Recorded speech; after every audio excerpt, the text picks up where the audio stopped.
សួស្តីអ្នកទាំងអស់គ្នាជួបគ្នាទៀតហើយនៅក្នុងវីដេអូនេះយើងធ្វើការសម្រាយបន្តទៅកាន់រឿង John Wick ជំពូកទី4ហើយប្រសិនបើមានគ្នាយើងណាដែលមិនតន់មកមើលការសម្រាយសាច់រឿងកាលពីជំពូកមុនគឺអាចត្រូវមើលបាននៅខាងក្នុង playlist ឬក៏អាចចុចនៅលើ link ដែលមានមកដាក់នៅខាងលើវីដេអូនឹងតែម្ដងទៅក៏បានដែរអញ្ចឹងដើម្បីកុំឲ្យគ្នាយើងទៅរងចាំយូរនឹងចង់នឹងថាតើខ្សែជីវិតរបស់ John Wick នឹងទៅជាយ៉ាងណាទៀតតោះយើងទៅតាមដានការសម្រាយសាច់រឿងលម្អិតជាមួយនឹង admin ទាំងអស់គ្នាសាច់រឿងបង្ហាញយើងឃើញថាបន្ទាប់ពីត្រូវបាន Burberry King ជួយសង្គ្រោះកាលពីជំពូកទី3 John Wick ឥឡូវនេះគឺកំពុងតែស្នាក់នៅដូចជាវឹកហាត់នៅក្នុងជំរំរបស់ Burberry King ដែលស្ថិតនៅខាងក្រោមដីបន្តិចក្រោយមក Burberry King ក៏បានស្ពាយអាវធំដែលគាត់ក៏ភ្លើងបាញ់មិនធ្លុះមួយឈុតនឹងយកមកឲ្យ John Wick ដើម្បីផ្លាស់ប្ដូរក្នុងការចាប់ផ្ដើមប្រតិបត្តិការប្រមាញ់របស់គេនិយាយទៅចូលមកដល់ជំពូកទី4នេះក្រុមរបស់ John Wick នេះគឺកំពុងតែចាប់ផ្ដើមប្រកាសសង្គ្រាមជាមួយនឹងក្រុមរបស់ Sapphire High Table ហើយដោយគោលដៅតាមប្រមាញ់ដំបូងរបស់ John Wick នេះគឺជា Elder ដែលជាមនុស្សតែម្នាក់គត់ដែលមានសិទ្ធិអំណាចខ្លាំងជាង Sapphire High Table ទៅទៀត John Wick បានបាញ់សម្លាប់កូនចៅក៏ដូចជាអ្នកការពារទាំងអស់របស់ Elder ហើយបន្ទាប់មកគាត់ក៏បានជួបគ្នាជាមួយនឹង Elder ក្រោយពីបានជួបគ្នា Elder បានសួរទៅកាន់ John Wick ថាតើ John Wick មករកគេនឹងក្នុងគោលបំណងអី John Wick បានប្រាប់ទៅកាន់ Elder ថាការដែលគេមកកន្លែងហ្នឹងគឺដើម្បីមកយកចិញ្ចៀនរៀបការរបស់គេនឹងត្រឡប់ទៅវិញដែលការពីជំពូកទី3ហ្នឹង John Wick បានកាត់ម្រាមដៃនាងរបស់គាត់បន្ទាប់មក Elder ហ្នឹងក៏បានយកចិញ្ចៀនរបស់គាត់យកមកទុកអញ្ចឹងហើយបានជាឥឡូវហ្នឹងគាត់មកតាមយកចិញ្ចៀនរៀបការរបស់គាត់ត្រឡប់ទៅវិញ Elder បានប្រាប់ទៅកាន់ John Wick ថាចិញ្ចៀនរៀបការរបស់គាត់ហ្នឹងគឺលែងមានវត្តមាននៅលើផែនដីនឹងទៀតហើយនិយាយទៅវារលាយបាត់បង់អស់ហើយបន្ទាប់មកគេក៏បានបន្តនិយាយព្រមានទៅកាន់ John Wick ថាការដែលគេមករកគាត់នៅថ្ងៃហ្នឹងគឺមិនមានលទ្ធផលអ្វីល្អទេនិយាយទៅរាល់សកម្មភាពរបស់គេហ្នឹងក៏មិនផ្ដល់លទ្ធផលល្អសម្រាប់ខ្លួនគេដែរហើយ John Wick របស់យើងគឺមិនខុសគ្នាពីរាល់ដងទេគាត់មិនសូវចូលចិត្តស្ដាប់គេនិយាយហោហែច្រើនទេបន្ទាប់ពីបានដឹងថាចិញ្ចៀនរបស់គាត់លែងមាននៅលើផែនដីហ្នឹងគាត់ក៏បានដកឲ្យភ្លើងនោះបាញ់សម្លាប់ Elder ស្លាប់បាត់បង់ជីវិតនៅកន្លែងហ្នឹងបាត់ទៅសាច់រឿងមកកាន់សន្តាគារ New York Continental យើងឃើញថាឥឡូវនេះគឺមានបរិសុទ្ធវ័យចំណាស់ម្នាក់បានមកកាន់សន្តាគារហ្នឹងដើម្បីជួបគ្នាជាមួយនឹង Winston បរិសុទ្ធវ័យចំណាស់ម្នាក់ហ្នឹងត្រូវបានគេហៅថា Harbinger ដែល Harbinger ហ្នឹងគឺមានតួនាទីជាអ្នកសម្របសម្រួលចំនួនផ្សេងៗនៅក្នុងសង្គមឃាតកររួមទាំងចំនួនរវាងសមាជិកនៃ Sapphire High Table ផងដែរគោលបំណងដែល Harbinger មកជួបគ្នាជាមួយនឹង Winston គឺគេយកសម្បត្តិមួយយកមកឲ្យ Winston ដែលសម្បត្តិហ្នឹងត្រូវបានផ្ញើមកឲ្យ Winston ដោយមនុស្សម្នាក់ដែលគេហៅថា The Marquis នឹងត្រូវបានចុះហត្ថលេខាដោយសមាជិកនៃ Sapphire High Table ទាំង12រូបតែម្ដង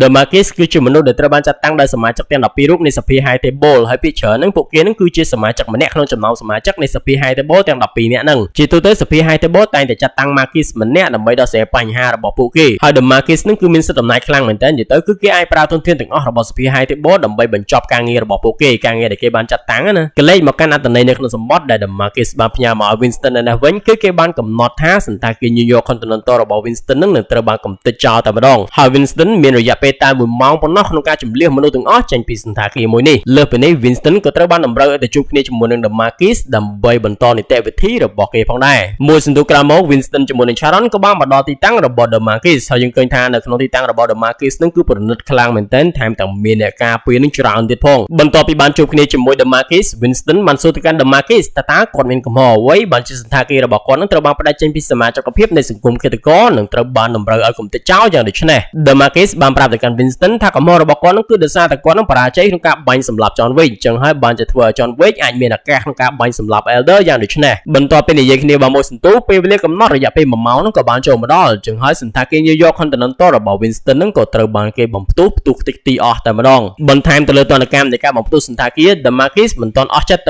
ែប៉ុណ្្នឹងទេគេបានដកអំភ្លើងបាញ់សម្លាប់ Sharon នៅចំពោះមុខរបស់ Winston ថែមទៀត The Marquis បានទុកជីវិតឲ្យ Winston ប៉ុន្តែគេក៏បានប្រាប់ទៅកាន់ Winston ថារឿងរ៉ាវក៏ដូចជាទណ្ឌកម្មផ្សេងៗដែលបានកើតឡើងតែប្រមាណហ្នឹងគឺជាលទ្ធផលចេញពីទង្វើរបស់ Winston នឹងឯងចឹងហើយ Winston ត្រូវតែទទួលយកក្រោយពីបានដាក់ទណ្ឌកម្មទៅលើ Winston ហើយ The Marquis ក៏បានប្រាប់ទៅកាន់កូនចៅចំណិតរបស់គេឈ្មោះថា Chidi ឲ្យទៅហៅបរិសម្នាក់ឈ្មោះថា Ken ឲ្យមកជួបគ្នាជាមួយនឹងគេ Ken គឺជាមនុស្សពិការភ្នែកតែសងខាងប៉ុន្តែគេនឹងគឺជាអតីតឃាតករឆ្នើមរបស់ Sapphire High Table គេក៏ធ្លាប់ជាដៃគូនិងជាមិត្តចាស់របស់ John Wick ផងដែរហើយឥឡូវហ្នឹង Ken គាត់កំពុងតែអង្គុយស្ដាប់កូនស្រីរបស់គាត់លេងវីយូឡង់នៅទីសាធារណៈមួយកន្លែងពីចម្ងាយនិយាយទៅ Ken គាត់អត់ហ៊ានចូលចិត្តកូនស្រីរបស់គាត់ទេហើយកូនស្រីរបស់គាត់ហ្នឹងក៏អត់ដឹងថាគាត់ហ្នឹងគឺជាឪពុករបស់នាងដែរបន្ទាប់ពីអង្គុយស្ដាប់កូនស្រីរបស់ខ្លួនហើយ Ken ក៏បានចូលមកជួបគ្នាជាមួយ The Marquis តាមការកោះហៅក្រោយពីបានជួបគ្នា The Marquis បានប្រាប់ទៅកាន់ Ken ថាឥឡូវហ្នឹងគេគឺមានឈ្មោះរបស់គោលដៅថ្មីដើម្បីឲ្យ Ken ហ្នឹងតាមប្រមាញ់ដែលនេះគឺជាផ្នែកមួយនៃការព្រមព្រៀងគ្នារវាង Ken ជាមួយនឹង Sapphire High Table ដែលថានៅពេលណាក៏ដោយដែល Sapphire High Table មានឈ្មោះយកមកឲ្យ Ken ហ្នឹងគឺ Ken ត្រូវតែបកគោលជីវិតរបស់ម្ចាស់ឈ្មោះហ្នឹងយកមកឲ្យ Sapphire High Table វិញ Ken បានបដិសេធចំពោះសំណើរបស់ The Marquis ដោយសារតែគេថាគេហ្នឹងគឺបានចូលនៅវត្តហើយអញ្ចឹងហើយគេសុំឲ្យ The Marquis ហ្នឹងរកអ្នកផ្សេងទៅរក assassin រកឃាតករផ្សេងអញ្ចឹងណាប៉ុន្តែភ្លាមៗបន្ទាប់ពី The Marquis បានយកសុវត្ថិភាពកូនស្រីរបស់គេយកមកគំរាមហ្នឹង Ken ក៏បានយកព្រមធ្វើតាមបញ្ជារបស់គេទៀតទៅ Ken បានទាញយកកណ្ដាស់ឈ្មោះគោលដៅដែលគេត្រូវសម្លាប់នោះ នឹងយកមកស្ទាបមើលហើយបន្ទាប់ពីបានដឹងថាគឺជា John Wick ហ្នឹងគេដូចជាអសើតិចដែរដោយសារតែដូចជាអ្វីដែល admin បានបញ្ជាក់អញ្ចឹង John Wick ជាមួយនឹង Ken ហ្នឹងគឺជាមិត្តចាស់ជាមួយនឹងគ្នាប៉ុន្តែបើទោះជាអញ្ចឹងក៏ដោយ Ken គឺមិនមានជំរឿសទេដើម្បីការពារជីវិតកូនស្រីរបស់គេត្រូវតែយកជីវិតរបស់ John Wick យកមកដោះដូរតាមពិតទៅមូលហេតុដែល Damarcus ឬ Ken ឲ្យតាមប្រមាញ់ John Wick ហ្នឹងគឺដោយសារតែគេមិនដឹងថា John Wick នៅកន្លែងណាអញ្ចឹងហើយបានជាគេយកមិត្តចាស់របស់ John Wick យកមកតាមប្រមាញ់ព្រោះថាមានតែមិត្តភក្តិជិតស្និទ្ធឬក៏មិត្តចាស់របស់ John Wick ហ្នឹងទេដែលដឹងថាឥឡូវហ្នឹង John Wick គួរតែនៅកន្លែងណាខ្សែរឿងមកកាន់ប្រទេសជប៉ុនគឺនៅក្នុងសន្តាគារ Osaka Continental ដែលជាសន្តាគារសមាជិកមួយក្នុងចំណោមសន្តាគារសមាជិកផ្សេងទៀតនៃសង្គមគិតកោចំណែកឯម្ចាស់របស់សន្តាគារ Osaka Continental ហ្នឹងគឺជាបរិសុជនជាតិជប៉ុនម្នាក់ឈ្មោះថា Koji ហើយនឹងមានកូនស្រីរបស់គេគឺជាអ្នកគ្រប់គ្រងឈ្មោះថា Akira ក្នុងកំឡុងពេលដែល Akira កំពុងតែទទួលភ្ញៀវហ្នឹងក៏មានបរិសម្នាក់ឈ្មោះថា Nobody ដែលមានឆ្កែរបស់គេមកជាមួយផងហ្នឹងបានចូលមកកក់បន្ទប់ដើម្បីស្នាក់នៅក្នុងសន្តាគារ Osaka Continental ហ្នឹងដែល Mr. Nobody ហ្នឹងក៏ជាឃាតករដែរប៉ុន្តែលក្ខខណ្ឌនៃការតាមប្រមាញ់របស់គេហ្នឹងគឺរៀងខ្ពស់បន្តិចបើន័យថាទល់តម្លៃហ្នឹងរៀងថ្លៃដែរបានគេតាមប្រមាញ់ដូច្នេះហើយប្រកបណាស់គោលដៅបច្ចុប្បន្នរបស់ Mr. Nobody ហ្នឹងគឺជា John Wick របស់យើងនឹងឯងដែលសារតែតម្លៃរបស់ John Wick ហ្នឹងគឺរៀងថ្លៃគួរសមដែរបន្ទាប់ពីទទួលភ្ញៀវបានមកសន្ទុះ Akira ក៏បានមកជួបគ្នាជាមួយនឹង Koji ឪពុករបស់គេដើម្បីរាយការណ៍អំពីកិច្ចការផ្សេងៗហើយក្រោយពីរាយការណ៍ហើយហ្នឹងគេក៏បានបង្ហាញអំពីក្តីបារម្ភរបស់គេប្រាប់ទៅកាន់ Koji ដែលថាគេបារម្ភអំពីទំនាក់ទំនងរវាង Koji ជាមួយ John Wick ដែលសារតែ John Wick ជាមួយនឹង Koji ហ្នឹងគឺជាមិត្តភក្តិជិតស្និទ្ធជាមួយនឹងគ្នាចឹងហើយគេខ្លាចថាទំនាក់ទំនងមួយហ្នឹងនឹងផ្ដល់ផលអាក្រក់មកដល់សន្តាគារ Osaka Continental របស់គេ Koji បានប្រាប់ទៅកាន់ Akira ថាគាត់គឺចេះចាត់ចែងអំពីទំនាក់ទំនងរបស់គាត់ជាមួយនឹង John Wick ឯព្រមទាំងបានឲ្យនាងនឹងត្រឡប់ទៅធ្វើការងាររបស់នាងវិញទៅ Koji បន្ទាប់ពីនិយាយគ្នាជាមួយនឹង Akira ចប់ភ្លាមនឹងគេក៏បានដើរចូលទៅក្នុងហើយចូលទៅនឹងគឺចូលមកដើម្បីជួបគ្នាជាមួយនឹង John Wick និយាយទៅទំនាក់ទំនងរវាង Koji ជាមួយនឹង John Wick នឹងគឺជិតស្និទ្ធខ្លាំងមែនទែនជិតស្និទ្ធរហូតដល់ John Wick នឹងហ៊ានផ្ញើជីវិតជាមួយនឹង Koji ចំណែក Koji នឹងក៏ហ៊ានបន្ថយជីវិតក្នុងការទទួល John Wick ដូចគ្នាក្នុងកំឡុងពេលដែល Koji កំពុងតែបន្តនិយាយគ្នាជាមួយនឹង John Wick នឹងនៅខាងមុខសន្តាគារឯណាវិញយើងឃើញថា GD ដែលជាដៃស្ដាំរបស់ Damarcus នឹងក៏បានមកដល់សន្តាគារ Osaka Continental ដូចគ្នា Akira ក៏ដាក់កន្លែងទឹកឃើញសញ្ញានៅលើអាវរបស់ GD គេដឹងថា GD នឹងគឺជាកូនចៅរបស់ Damarcus ហើយចឹងហើយគេក៏បានប្រាប់ទៅកាន់ GD នឹងឲ្យទៅអង្គុយចាំសិនទៅគេនឹងហៅឪពុកគេឲ្យមកជួបនៅពេលដែល GD ទៅអង្គុយចាំ Akira បានដឹងថាស្ថានភាពនឹងដូចជាមិនសូវស្រួលទេចឹងហើយគេក៏បានប្រាប់ទៅកាន់កូនចៅរបស់គេឲ្យជម្លៀសមនុស្សចេញទៅកន្លែងសុវត្ថិភាពបន្ទាប់មកគេក៏បានដើរទៅជួបគ្នាជាមួយនឹងឪពុករបស់គេដើម្បីប្រាប់អំពីបញ្ហាទាំងអស់ហ្នឹងប៉ុន្តែនៅពេលដែលបានមកជួបគ្នាជាមួយនឹងឪពុករបស់គេហ្នឹង Akira គឺពិតជាមានអារម្មណ៍តែភ្ញាក់ផ្អើលខ្លាំងមែនទែនដោយសារតែបានឃើញថា John Wick ហ្នឹងក៏កំពុងតែនៅជាមួយនឹងឪពុករបស់គេដែរនិយាយទៅអ្វីដែលគេបារម្ភហ្នឹងគឺបានកើតឡើងហើយ Koji បានប្រាប់ទៅកាន់ Akira ថា John Wick គឺជាភ្ញៀវនិងជាមិត្តភក្តិរបស់ពួកគេចឹងហើយមិនត្រូវនិយាយអ្វីមិនសមរម្យដាក់ទៅកាន់គាត់ទេហើយបន្ទាប់មកគេក៏បានប្រាប់ទៅកាន់ Akira ថាឲ្យនៅជាមួយនឹង John Wick នៅកន្លែងហ្នឹងហើយគេនឹងទៅនិយាយគ្នាជាមួយនឹងក្រុម Damarcus នៅតាមផ្លូវទៅជួបគ្នាជាមួយនឹង GD ហ្នឹង Koji បានប្រាប់ទៅកាន់កូនចៅរបស់គេនឹងឲ្យត្រៀមខ្លួនប្រយុទ្ធដោយសារតែប្រកាសណាបើទោះជាមានអ្វីកើតឡើងក៏ដោ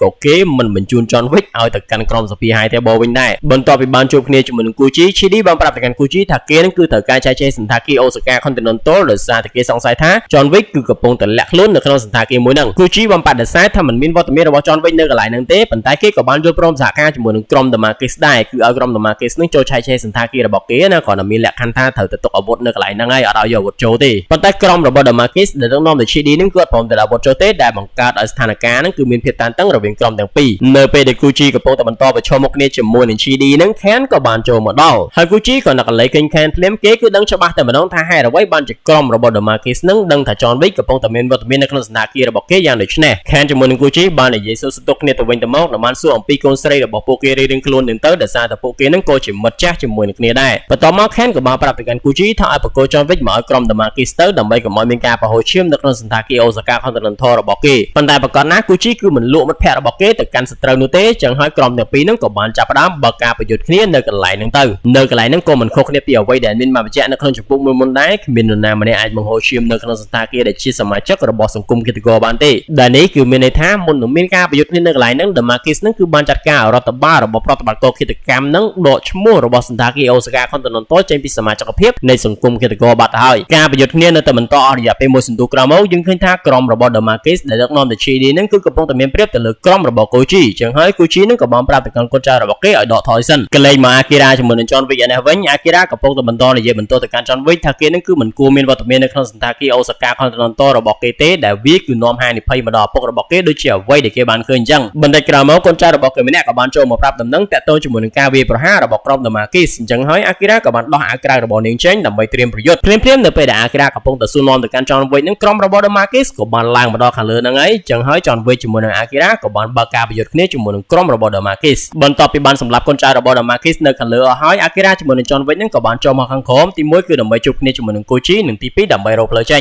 នៅពេលដែលចុះមកដល់ជាន់ខាងក្រោមឆាកប្រយុទ្ធរវាងអាគីរ៉ាជាមួយនឹងកូនចៅរបស់ Damakis នៅតែបន្តហើយយើងឃើញថាការប្រយុទ្ធរបស់អាគីរ៉ានឹងគឺពិតជាស្វិតស្វាញខ្លាំងមែនទែនហើយនាងគឺពិតជាមានជំនាញក្នុងការប្រយុទ្ធខ្លាំងណាស់ប៉ុន្តែបើទោះជាអញ្ចឹងក៏ដោយដោយសារតែកូនចៅរបស់ Damakis នឹងគឺមានពាក់អាវក្រោះពេញខ្លួនតែម្ដងហើយគ្នារបស់គេនឹងក៏មានចំនួនច្រើនទៀតអញ្ចឹងហើយអាគីរ៉ាក៏បានផ្លោះស្នៀតនិងបានត្រូវបានកូនចៅរបស់ Damakis នឹងបាញ់មួយគ្រាប់ចំពោះរបស់នាងធ្វើឲ្យមានរបួសជាដំណំប៉ុន្តែសំណាងល្អគូជីជាមួយនឹង John Wick ក៏បានចូលមកជួយសង្គ្រោះទាន់ព្រមទាំងបាននាំអាគីរ៉ាចាក់ចេញពីកន្លែងហ្នឹងគូជីបានគ្រាអាគីរ៉ាជាប់នៅមកប្រាប់ទៅកាន់ John Wick ថាឲ្យបញ្ញាប់គេចខ្លួនចេញពីកន្លែងហ្នឹងទៅកាន់ស្ថានីយ៍រថភ្លើងទៅ John Wick ពីដំបូងគេបានបដិសេធដោយសារតែគេនឹងមិនចង់ទៅចោលគូជីប៉ុន្តែបន្ទាប់ពីគូជីបាននិយាយថាកុំឲ្យ John Wick នឹងមើងងាយទឹកចិត្តរបស់គេព្រោះតែគេនឹងគឺបានលះបង់ហើយអញ្ចឹងហើយបើសិនជា John Wick នឹងមិនព្រមចាក់ចេញនឹងត្រូវស្លាប់នៅកន្លែងហ្នឹងវាគឺជាការមើងងាយមួយសម្រាប់គេអញ្ចឹងហើយ John Wick ក៏បានសម្រេចចិត្តចាក់ចេញពីគូជីទៅបាត់ទៅចំណែកឯគូជីគេក៏បានគ្រាអាគីរ៉ាដើម្បីគេចខ្លួនដូចគ្នានៅតាមផ្លូវពេលកំពុងតែរត់គេចខ្លួន John Wick បានបន្តប្រយុទ្ធគ្នាជាមួយនឹងកូនចៅរបស់ Damakis និងបានសម្លាប់កូនចៅរបស់ Damakis នឹងអស់ជាច្រើនអ្នកថែមទៀតហើយមួយសន្ទុះក្រោយមក John Wick ក៏បានប្រទះគ្នាជាមួយនឹង Ken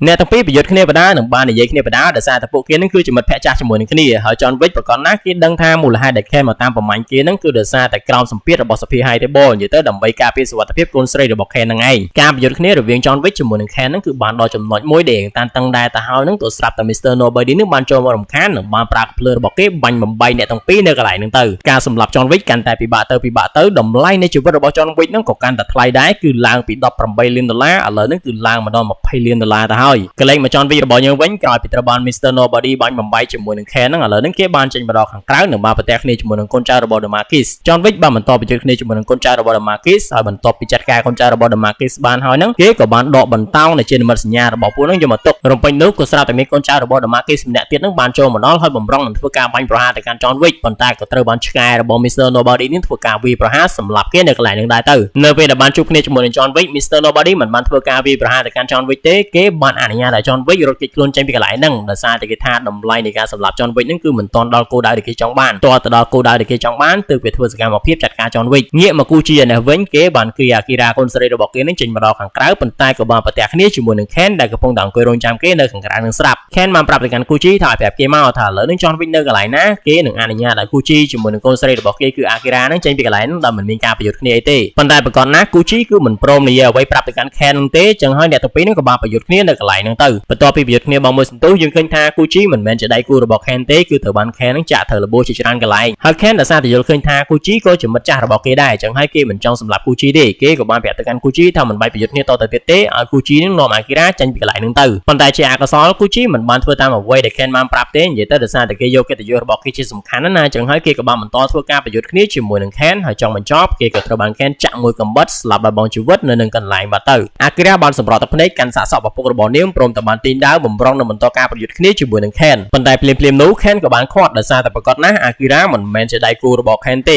Ken បានប្រាប់ទៅកាន់អាគីរ៉ាថាឲ្យចាក់ចេញពីកន្លែងហ្នឹងទៅនឹងរក្សាជីវិតរបស់នាងឲ្យបានល្អហើយបន្តការវឹកហាត់នៅថ្ងៃណាមួយដែលនាងយល់ឃើញថានាងគឺមានថាមពលគ្រប់គ្រាន់ដើម្បីសងសឹកជាមួយនឹងគាត់ហើយគឺអាចមករកគាត់ដើម្បីសងសឹកវិញបានចំណែកអាគីរ៉ាគេក៏ដឹងខ្លួនដែរថានៅកន្លែងហ្នឹងគេមិនអាចយកឈ្នះ Ken បានទេចឹងហើយគេក៏បានចាក់ចេញពីកន្លែងហ្នឹងទាំងអារម្មណ៍ឈឺចាប់កន្លែងមកចន់វិញឯវិញគេបានមកដល់ស្ថានីយ៍រថភ្លើងបានដោយសុវត្ថិភាពហើយនៅពេលដែលគេកំពុងតែអង្គុយមើលផ្លាកសញ្ញារបស់ក្រុម Damakis ហ្នឹងក៏ស្រាប់តែអាគីរ៉ាហ្នឹងបានមកដល់កន្លែងហ្នឹងដែរអាគីរ៉ាបានប្រាប់ទៅកាន់ John Wick ថាឪពុករបស់គេគឺកូជីហ្នឹងត្រូវបាន Ken សម្លាប់ស្លាប់ឲ្យបងជីវិតបាត់ទៅហើយគេបានបន្តប្រាប់ទៅកាន់ John Wick ថាកូជីឪពុករបស់គេហ្នឹងគឺស្លាប់ដោយសារតែ John Wick អញ្ចឹងហើយបើសិនជា John Wick មិនព្រមសម្លាប់ Ken ឲ្យគេទេគេនឹងសម្លាប់ Ken ដែលខ្លួនឯងតែម្ដងខ្សែរឿងមកកាន់ Winston គេបានមកជួបគ្នាជាមួយនឹង Burberry King និងបានជជែកគ្នាអំពីរឿងរ៉ាវដែលបានកើតឡើងបន្ទាប់មក Winston ក៏បានសំទៅកាន់ Burberry King តែគេនឹងគឺចង់ជួបគ្នាជាមួយនឹង John Wick ដើម្បីជជែកគ្នាហើយបន្ទាប់ពី Burberry King យល់ព្រមអ្នកទាំងពីរនឹងក៏បានបំបែកផ្លូវគ្នានៅកន្លែងហ្នឹងទៅខ្សែរឿងមកបន្តមកកាន់ Damakis យើងឃើញថា Damakis នឹងគឺកំពុងតែជួបជជែកគ្នាជាមួយនឹង Harbinger ដោយ Harbinger នឹងគឺបានរំលឹក Damakis ថាសកម្មភាពរបស់គេនៃការបំផ្លាញសន្តាគារ New York Continental ក៏ដូចជាការសម្លាប់មនុស្សនៅក្នុងសន្តាគារ Osaka Continental ផ្សេងៗហ្នឹងគឺមិនមែនជារឿងដែលចាំបាច់នោះទេ Damakis បានបដិសេធជាមួយនឹងគំនិតរបស់ Harbinger ដោយសារតែគេថាអ្វីដែលគេធ្វើនោះគឺត្រឹមត្រូវហើយព្រោះតែការដែលសម្លាប់មនុស្សដែលបានជួយ John Wick គឺជាផ្នែកមួយនៃការជំរុញឲ្យ John Wick ទួច្រកហើយចង់បញ្ចប់គេប្រកាសជាអាចសម្លាប់ John Wick បានចាក់ជាពុំខានទេបន្ទាប់ពីបានជួបគ្នាជាមួយនឹង Harbinger Damakis ក៏បានមកបន្តជួបគ្នាជាមួយ Mr. Nobody និយាយទៅ Mr. Nobody នឹងមកជួបគ្នាជាមួយនឹង Damakis ដើម្បីចរចាតម្លៃនៃការសម្លាប់ John Wick Mr. Nobody បានទាមទារតម្លៃនៃការសម្លាប់ John Wick ក្នុងតម្លៃ$23 លានបានន័យថាខុសគ្នា$3 លានណ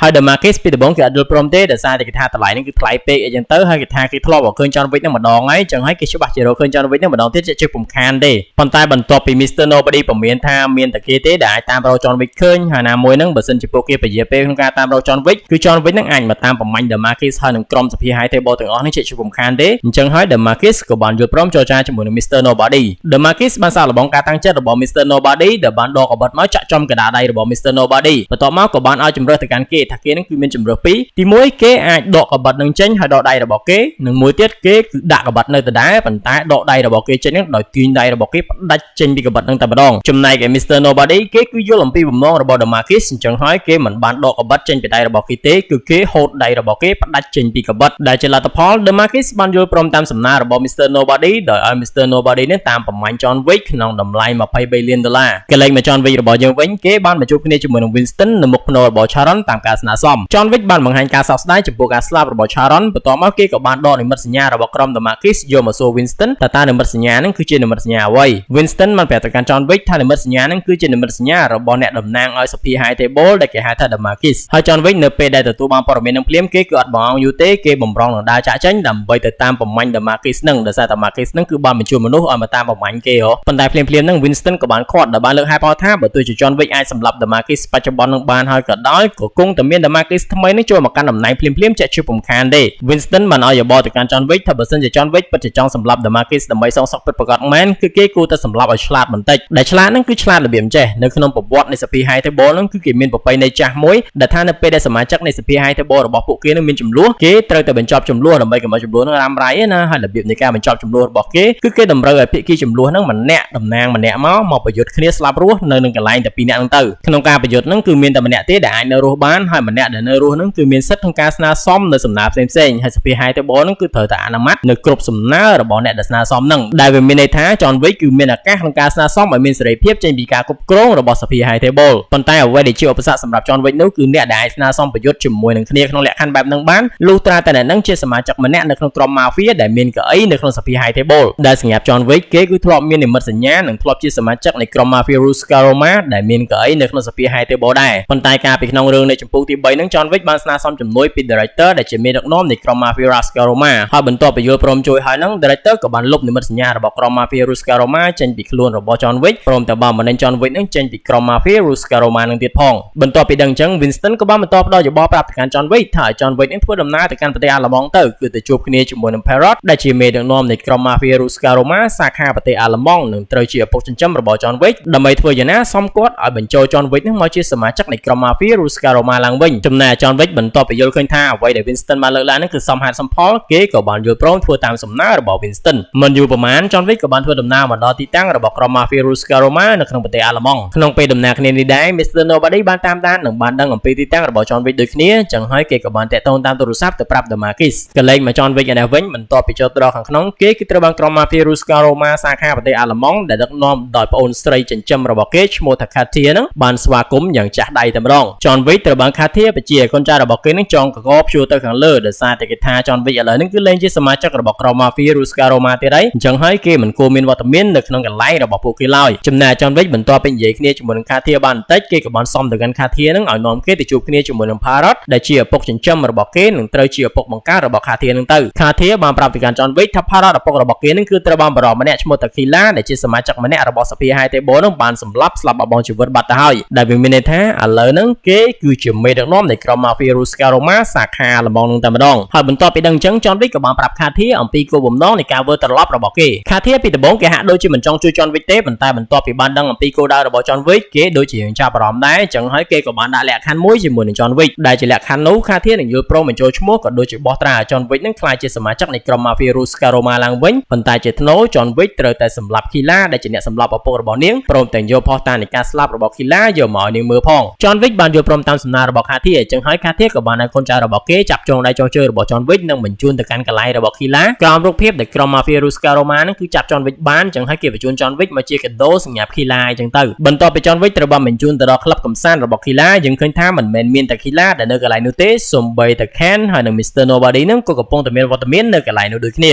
Killa បាននិយាយដូចដងទៅកាន់ John Wick ថាសូម្បីតែក្រុម Mafia Rusca Roma ដែលជាក្រុមគ្រួសាររបស់ John Wick នឹងក៏មិនហ៊ានទទួលគេដែរគឺបានចាប់គេបញ្ជូនយកមកឲ្យខ្លួនបន្ទាប់មក Killa ក៏បានបន្តសួរនាំទៅកាន់ John Wick ថាឥឡូវហ្នឹង Mr. Nobody Ken ហើយនិងគេខ្លួនគេហ្នឹងគឺមានបំណងក្នុងការសម្លាប់ John Wick ចុះ John Wick ឥឡូវហ្នឹងគេមានបំណងអីដែរចំណែកឯ John Wick គេមិនមានលាក់បាំងអីច្រើនទេគេបានប្រាប់ទៅកាន់ Killa ថាគោលដៅ របស់គេថ្ងៃហ្នឹងគឺសម្លាប់ Killa នឹងតែម្ដងចំណែក Killa គេហាក់ដូចជាមិនផ្លែចិត្តទេដោយសារតែគេនឹងគឺបានសម្លាប់ Parrot ដែលជាឪពុកចិញ្ចឹមរបស់ John Wick ចឹងហើយ John Wick ប្រកាសណាគឺមកដើម្បីសងសឹកឲ្យឪពុកចិញ្ចឹមរបស់គេនឹងឯងបន្ទាប់ពីនិយាយគ្នាបងមួយសន្ទុះឆាកប្រយុទ្ធរវាងអ្នកទាំង4នឹងក៏បានចាប់ផ្ដើមហើយ Mr. Nobody ជាមួយនឹង Ken គឺមិនបានធ្វើការវាយប្រហារទៅកាន់ John Wick ទេពួកគេបានជួយ John Wick ក្នុងការចាត់ការកូនចៅរបស់ Killa ក្រោមជំនួយរបស់ Ken ជាមួយនឹង Mr. Nobody John Wick ក៏បានឆ្លៀតឱកាសហ្នឹងតាមប្រមាញ់ Killa ចឹងហើយអ្នកទាំងពីរនឹងក៏បានប្រយុទ្ធគ្នាចំណែកឯ Killa បើទោះជារៀងមានសាច់ចឹងក៏ដោយប៉ុន្តែការប្រយុទ្ធរបស់គេនឹងក៏មិនធម្មតាដែរនិយាយទៅគេបានវាយ John Wick នឹងដូចជាទូសាច់គោសមដែរតែមកតែ John Wick នឹងអាចយកឈ្នះទៅលើគេនិងបានសម្លាប់គេស្លាប់អបងជីវិតនៅនឹងកន្លែងបាត់ទៅហើយបន្ទាប់ពី Killa បានស្លាប់នឹង John Wick ក៏បានវាយបំផាក់ធ្មេញរបស់ Killa ដើម្បីយកធ្មេញរបស់គេនឹងយកទៅបង្ហាញខាទាធ្វើជាផុសតាំងក្នុងកំឡុងពេលដែលមនុស្សកំពុងតែចលាចលចេញពីក្លឹបកំសាន្តរបស់ Killa នឹង John Wick ក៏បានដើរចេញមកជាមួយនឹងគេដែរចំណែកឯ Mr. Nobody គេក៏បានចាំនៅខាងក្រៅនិងបានរៀបកំភ្លើងពីចម្ងាយបំរុងនឹងបាញ់សម្លាប់ John Wick ប៉ុន្តែភ្លាមៗនោះ Ken ក៏បានចូលមកដល់និងបានប្រើដាវរបស់គេភ្ជង់ទៅកាន់ Mr. Nobody ព្រមទាំងគំរាម Mr. Nobody នឹងកុំឲ្យបាញ់ John Wick ដោយសារតែគេថា John Wick នឹងគឺជារបស់គេទេចំណែកឯ Mr. Nobody ដោយសារតែមិនអាចធ្វើអ្វីបាននឹងគេក៏បានទម្លាក់កំភ្លើងចុះហើយអ្នកទាំងពីរនឹងក៏បានបំបែកគ្នានៅកន្លែងនឹងបាត់ទៅ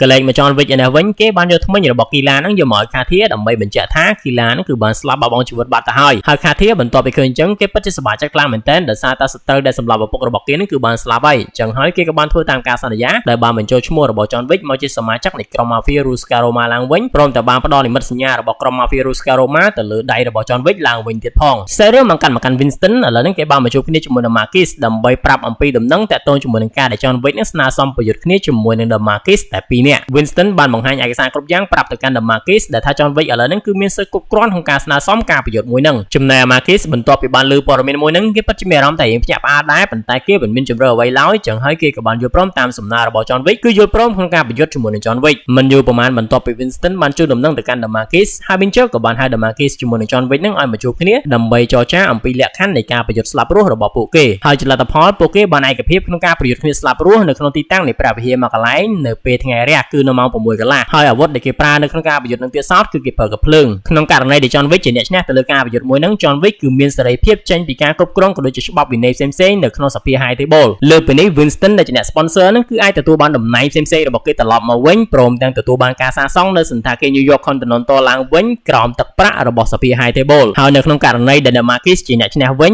John Wick ជាមួយនឹង Winston គឺត្រូវស្លាប់ទាំងពីរនាក់តែម្ដងនៅពេលដែលលក្ខខណ្ឌទាំងអស់នៃការប្រយុទ្ធមួយនឹងត្រូវបានពង្រៀងគ្នា Harbinger បំរុងនៅបទការពិភាក្សាមួយនឹងភ្លាមៗនឹង The Marquis ក៏បានស្នើទៅកាន់ Harbinger គឺគេស្នើសុំឲ្យ Ken នឹងជំនួសគេក្នុងការប្រយុទ្ធស្លាប់រស់ជាមួយនឹង John Wick ដែលសំណើមួយនឹងគឺបានធ្វើឲ្យ John Wick ជាមួយនឹង Winston នឹងគឺអកសើខ្លាំងមែនទែនដោយសារតែគោលដៅរបស់ពួកគេគឺសម្លាប់ The Marquis ប៉ុន្តែឥឡូវ The Marquis បានវេការប្រយុទ្ធស្លាប់រស់មួយនឹងទៅឲ្យ Ken វិញបាត់ទៅហើយចំណែកឯ Harbinger គេក៏បានយល់ព្រមជាមួយនឹងសំណើរបស់ The Marquis ដោយសារតែតាមច្បាប់ចាស់របស់ពួកគេនឹង The Marquis គឺមានសិទ្ធិក្នុងការស្នើសុំបែបហ្នឹងបន្ទាប់ពី Harbinger John Wick ហើយនឹង Winston ចេញទៅផុតភ្លាម Ken ក៏បាននិយាយបដិសេធជាមួយនឹង The Marquis ដែលថាគេគឺមិនចូលរួមក្នុងការប្រយុទ្ធមួយនឹងទេដោយសារតែវាគឺជាការប្រយុទ្ធរបស់ The Marquis អញ្ចឹងហើយ Marquis នឹងគួរតែចូលរួមប្រយុទ្ធដោយខ្លួនឯងតែម្ដង The Marquis បាននិយាយសន្យាជាមួយនឹង Ken ថាបើសិនជា Ken យល់ព្រមចូលរួមប្រកួតស្លាប់រស់ជាមួយនឹង John Wick ហើយជាលទ្ធផល Ken អាចសម្លាប់ John Wick បានហ្នឹងគេនឹងដោះលែងឲ្យ Ken ជាមួយនឹងកូនស្រីរបស់ Ken នឹងមានសេរីភាពចាប់ពីពេលហ្នឹងតទៅគ្មាននរណាម្នាក់អាចប៉ះពាល់ពួកគេបានទេចំណែកឯ Ken ពេលដែលបានលើអញ្ចឹងប្រកាសណាគេគឺយល់ព្រមតាម The Marquis ដោយសារតែគេនឹងគឺប៉ុនប៉ងអញ្ចឹងយូរហើយនិយាយទៅគេចង់មានសេរីភាពចេញពីសភា High Table ឥឡូវហ្នឹងគឺមានឱកាសហើយអញ្ចឹងហើយគេគឺបានយល់ព្រមក្នុងការចូលរួមប្រយុទ្ធស្លាប់រស់ជាមួយនឹង John Wick ជំនួសឲ្យ The Marquis ស្អីរឿងមកកាត់ទៅពេលយប់ John Wick បានមកឲ្យធុកនៅក្នុងព្រះវិហារមួយកន្លែងប៉ុន្តែមកឲ្យធុកហ្នឹងមិនមែនមកឲ្យធុកដើម្បីបន់ស្រន់ឲ្យឈ្នះអីនោះទេគឺមកឲ្យធុកដើម្បីរំលឹកទៅដល់ភរិយារបស់គេនៅទីនោះ John Wick ក៏បានជួបគ្នាជាមួយនឹង Ken ហើយអ្នកទាំងពីរហ្នឹងក៏បានជជែកគ្នាអស់រយៈពេលមួយសន្ទុះក្នុងនាមជាមិត្តភក្តិបន្ទាប់មក John Wick ក៏បានចាកចេញដើម្បីទៅត្រៀមលក្ខណៈក្នុងការប្រយុទ្ធជាមួយ Ken នៅព្រឹកថ្ងៃស្អែក John Wick បន្ទាប់ពីចេញផុតពី Ken មកហ្នឹងគេក៏បានមកជួបគ្នាជាមួយនឹង Winston ហើយនឹង Burberry King នៅជាន់ក្រោមដី The Burberry King ហ្នឹងគឺបានយកកៅអៅធំដែលគាត់ក៏ភ្លើងបាញ់មិនធ្លុះមួយឈុតហ្នឹងយកមកឲ្យ John Wick ដើម្បីផ្លាស់ប្ដូរខ្សែរឿងមកកាន់ The Marquis យើងឃើញថាបើទោះជាបានឲ្យ Ken ជំនួសការប្រយុទ្ធស្លាប់រស់របស់ខ្លួនជាមួយនឹង John Wick ហើយក៏ដោយហ្នឹងក៏គេនៅតែមានការបារម្ភដែរដោយសារតែដៃគូប្រយុទ្ធរបស់ Ken ហ្នឹងគឺមិនមែនជាឃាតករធម្មតាទេប៉ុន្តែគឺជា John Wick គឺជាកម្ពុជាឃាតករដែលមានកេរ្តិ៍ឈ្មោះល្បីល្បាញហ្នឹងអស់រយៈពេលជាយូរមកហើយដូច្នេះបើសិនជា Ken ឈ្នះគឺមិនអីទេប៉ុន្តែបើសិនជា John Wick ឈ្នះប្រកាសណា John Wick គឺបានរួចខ្លួនចេញពីច្បាប់វិន័យនិងការគ្រប់គ្រងរបស់សភា High Table ចឹងហើយ John Wick អាចនឹងមកតាមសងសឹកជាមួយនឹងគេហើយដើម្បីដោះស្រាយក្តីបារម្ភមួយហ្នឹង The Marquis ក៏បានប្រាប់ទៅកាន់ Chidi ដែលជាកូនចៅចំណិតរបស់គេថាធ្វើយ៉ាងណារារាំង John Wick កុំឲ្យ John Wick ហ្នឹងមកចូលរួមការប្រយុទ្ធមួយនឹងបាននិយាយទៅកុំឲ្យមកតាន់ពេលអញ្ចឹងព្រោះតាមច្បាប់របស់សភា High Table ការប្រយុទ្ធមួយហ្នឹងគឺធ្វើឡើងនៅពេលថ្ងៃរះគឺនៅម៉ោង 6 កន្លះអញ្ចឹងហើយបេក្ខភាពណាមួយក៏ដោយដែលមកយឺតឬក៏មិនបានមកចូលរួមគឺត្រូវទទួលពិន័យដោយការសម្